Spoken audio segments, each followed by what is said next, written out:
இன்னைக்கு வந்து தீபாவளிக்கு மிச்சமான மாவை வச்சு ஒரு வடை பண்ண போகிறோம். வடை போண்டா அப்படின்னா சொல்லலாம். ஆமாம், இதை இப்போ இந்த அரிசி மாவு அரைச்சிருப்போம், அது இருக்கும். கடலை மாவு அரைச்சது மிச்சம் இருக்கு, கொஞ்சம் உளுத்த மாவு அது சின்ன போட் பண்ணுறது. கொஞ்சம் மழை வேறு இருக்கு இல்லையா, மழை காலத்துக்கும் ஸ்நாக்ஸ் நல்லா இருக்கும். ஸ்நாக்ஸ் மாதிரி ஆகிடும், டக்குன்னு ஆகிடும். ஆமாம், என்ன எவ்வளோ அளவுனா, இப்போ அரிசி மாவு ஒரு கப்புனா இது அரை வந்து பாதி பாதி எடுத்துட்ட மாதிரி. ஸோ இது பாதி, இதுக்கு இது எவ்வளோ இருக்கோ அது பாதி பாதி. இது வந்து கடலை மாவு, இது வந்து உளுத்த மாவு. சப்போஸ் உளுத்த மாவு ஆற்றுல இல்லைன்னா கொஞ்சோண்டு உளுந்து ஊற வச்சு அப்படியே அரைச்சிட்டு கலந்துக்கலாம். ஆனால் இது 2 மாவும் கண்டிப்பாக கிடைக்கும், எல்லா இடத்துலையும் இருக்கும். சில பேர் அரைக்க மாட்டா இல்லையா, அவன் வந்து உளுத்த மாவு ஊற வச்சுட்டு ஒரு அரை மணி நேரம் மிக்சியில் அரைச்சிட்டு கலந்துக்கலாம். அதுக்கு தேவையான அளவுக்கு காரம், உப்பு, 2 பச்சை மிளகாய், இஞ்சி நறுக்கி வச்சுருக்கேன். அப்புறம் வந்து தயிர். இது என்னென்னா அது வச்சுட்டு ஒரு மணி நேரம் 2 மணி நேரம் வச்சுட்டு பண்ணால் கொஞ்சம் கிறிஸ்பியாக இருக்கும். அப்போ வந்து தயிர் தேவையில்லை. தயிர் வச்சுருக்கேன். அப்புறம் பண்ணுறதா தயிர் எப்படி சூப்பர். இது வந்து கடுகு வச்சுருக்கேன், கடுகு பெருங்காயமும். ஆமாம், எல்லாத்தையும் ஒன்றா பிசைஞ்சிக்கணும். ஸோ இது வந்து மழைக்கால வடை, பேர் வச்சு தீபாவளிக்கு மிஞ்சி போன மாவில் வடை.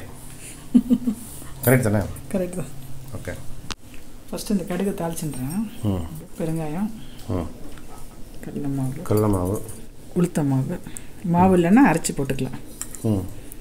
அரிசி மாவு, உப்பு, மிளகா, பச்சை மிளகாய், இஞ்சி, இந்த தயிர் விட்டுட்டு கொஞ்சம் ஜலம் விட்டு நமக்கு என்ன கன்சிஸ்டன்சி வேணுமோ அந்த கன்சிஸ்டன்சி பசஞ்சிக்கலாம். இந்த மாதிரி பதத்தில் கரைச்சின்ட்டேன். இல்லை, நம்ம நார்மலாக ஊற வச்சு அரைச்சா கூட இந்த மாதிரி தான், இந்த மாதிரி பதத்தில் அரைச்சிக்கணும்.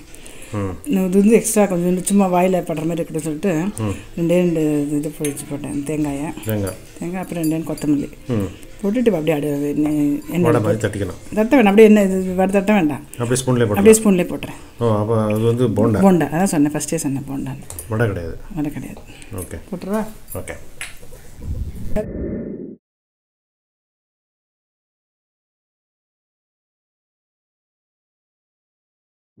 ஸோ இது ஆயிடுத்துல இஞ்சி டீ இருந்ததுன்னா இதோட சூப்பராக இருக்கும்ல.